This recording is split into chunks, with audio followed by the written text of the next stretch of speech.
আজকে যে এত সুন্দর একটা জায়গায় যাব আমি কল্পনাও করিনি। আমাদের ট্যুরের সবকিছু প্ল্যান করে আমার হাজব্যান্ড, আর আমি হচ্ছে খাই দাই ঘুরে বেড়াই আর কি শপিং করব, কোন ড্রেস পরবো, এই টাইপের পারসন। সো হ্যালো এভরিওয়ান, আসসালামু আলাইকুম। আশা করি সবাই অনেক অনেক ভালো আছেন, সুস্থ আছেন। আজকে আমি আমাদের মালদ্বীপ সিরিজের সেকেন্ড ডে শেয়ার করব। সেকেন্ড ডেতে আমরা কি করলাম, কোথায় ডে ট্রিপ দিলাম, আর কিছু ইনফরমেশন শেয়ার করার চেষ্টা করব যেটা দিয়ে আপনারাও ঘুরতে গেলে কাজে লাগবে। সবকিছু জানার জন্য আপনার ভিডিওটা স্কিপ না করে পুরোটাই দেখতে হবে, তাহলে আপনি জানতে পারবেন যে আমরা কত টাকা দিয়ে কিভাবে বুক করে কোথায় গিয়েছি। তো আমি সকালবেলা উঠে ব্রেকফাস্ট করার জন্য নিচে চলে এসেছি।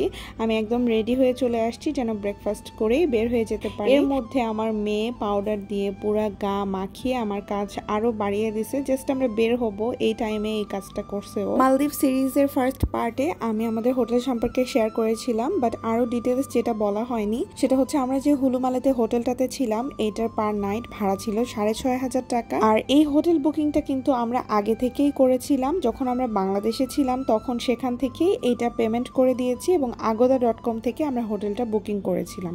যেহেতু আমার সাথে আমার বেবি আছে এই জন্য আমি একদমই বিচের কাছে হোটেল নিয়েছি যেন আমাদের 2 মিনিটসের ওয়াকিং ডিস্টেন্সে আমরা বিচে যেতে। যদি কেউ আরেকটু দূরে নিতে চান তাহলে আরেকটু কম প্রাইসে আপনারা পেতে পারেন। আজকে আমাদের প্ল্যান হচ্ছে আমরা একটা প্রাইভেট রিসোর্টে ডে ট্রিপ করব।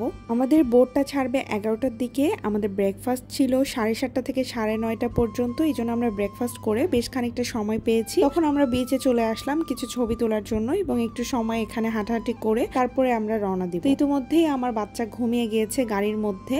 আমি একটু ভিডিও ক্লিপস নিচ্ছিলাম আর রোড সাইড গুলো দেখছিলাম যে খুব সুন্দর লাগছে রোড দিয়ে যেতে। যেহেতু আশেপাশে পুরোটাই সমুদ্র সেহেতু সব রাস্তায় ভালো লাগে, আর এরকম সমুদ্র দেখা যায় কি যে ভালো লাগে বলার মতো না। ওয়েদারটা খুবই সানি ওয়েদার ছিল, যেটা খুবই আমরা লাকি যে এত সুন্দর ওয়েদার ছিল। ওয়েদার কিন্তু যদি একটু ডাল থাকে বা বৃষ্টি হয় তাহলে কিন্তু ভালো লাগে না। তো যেখান থেকে আমরা বোটে উঠবো আমরা এই জায়গাটায় চলে এসেছি। আমরা এখন যে প্রাইভেট রিসোর্টটাতে যাচ্ছি এটার কথা হয়তো অনেক বাঙালিরাই জানবেন না। একটা 5 স্টার প্রাইভেট রিসোর্ট বা ভিলাতে থাকার জন্য গুনতে হয় 1 লক্ষ টাকা। এত টাকা দিয়ে অনেকেই হয়তো বুক করতে পারেন না, এই জন্য আপনারা ডে ট্রিপ দিতে পারেন যে কোনো প্রাইভেট রিসোর্টে। এই প্রাইভেট রিসোর্টটাতে 3 থেকে 3,500 টাকা পার পার্সন কস্ট পড়বে। এত চিপে কিন্তু কোনো প্রাইভেট রিসোর্টে যাওয়া যায় না। যে কোনো 5 স্টার প্রাইভেট রিসোর্টে ডে ট্রিপ দেওয়ার জন্য হলেও আপনাকে গুনতে হবে 26 থেকে 28,000 টাকা। সেইখানে ক্রসরোড মালদ্বীপস একটা হিডেন জেম বলা যেতে পারে। তো আমরা এখন যে জায়গাটাতে ছিলাম সেখানে আমাদেরকে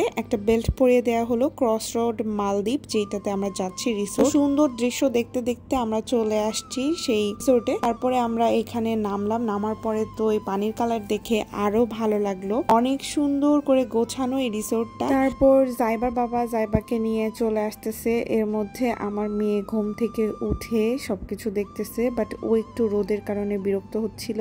আমরা এন্ট্রি করে ফেললাম। তারপরে এইদিকে এত সুন্দর দেখে আমরা কোন দিক দিয়ে যাব বুঝতে পারতেছি না। এইদিক ওইদিকে তাকায় তাকায় দেখতেছি।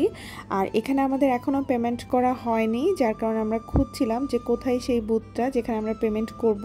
তো কাউকে জিজ্ঞেস করলে তারা বললো যে আস্তে আস্তে হাঁটতে থাকি তারপরে দেখবো যে কোথায় পেমেন্ট করা যায়। এর মধ্যে আমি আমার কিছু ভিডিও ক্লিপস নিচ্ছিলাম আর একটা কার্ড গোলাপ করে পেলাম, তো এটা আমি সাথে সাথে কানে গুজিয়ে ফেললাম।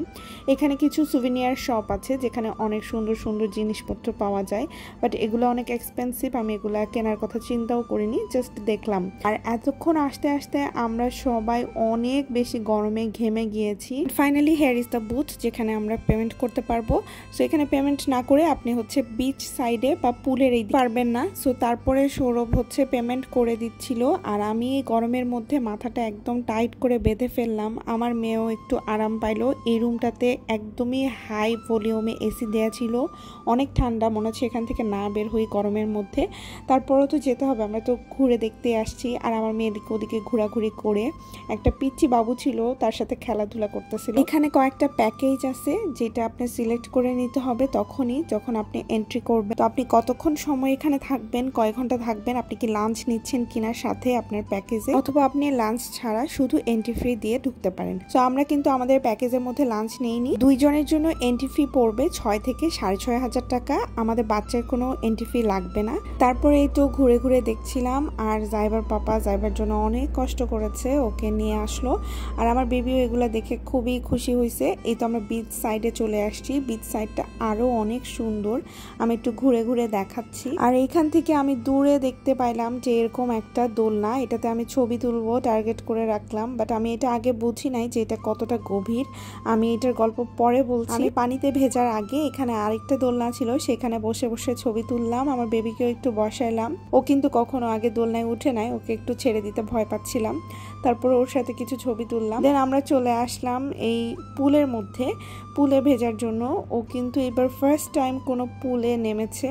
আমার বাচ্চার বয়সটাই অনেক কম, এই কারণে ওর অনেক কিছু এখানে এসে ফার্স্ট টাইম। পানি দেখে খুবই মজা পাচ্ছিল। আমরা দুইজন একসাথে পুলে নামলাম ওকে একটু গোসল করানোর জন্য। বাট এটা আমার খুবই একটা ব্যাড ডিসিশন ছিল যে দোলনায় আগে না বসে আগে পুলে আসা। আগে আমাদের উচিত ছিল দোলনাটাই বসে ছবি তুলে তারপরে পুলে আসা, বাট আমার তখন মনে ছিল না যে এই দোলনাটার গভীরতা কতটুকু বা কতটুকু আমাকে পানিতে ভিজতে হবে। এই পুলে গোসল করে ওকে ফ্রেশ করায় আবার দোলনায় বসে আবার আমাদেরকে ভিজতে হয়েছে।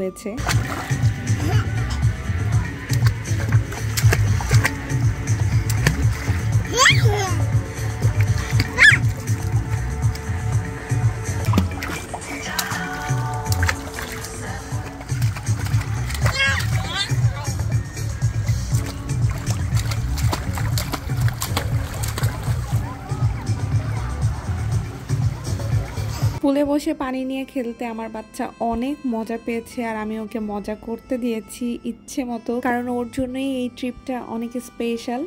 আর আমি পাশে থেকে বসে বসে ঘুরে ঘুরে দেখছিলাম, খুবই ভালো লাগতেছিল, ওয়েদারটাও ভালো ছিল।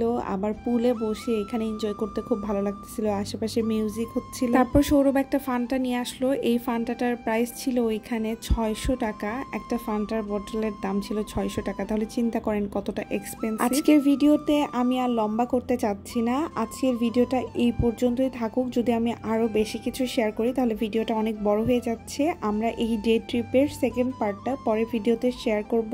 আশা করি আপনাদের ভিডিওটা ভালো লেগেছে। ভালো লাগলে অবশ্যই আমার পেজে একটা লাইক দিয়ে দিবেন এবং আমাদের সাথে থাকবেন। সবাই ভালো থাকবেন। আল্লাহ হাফেজ, টাটা।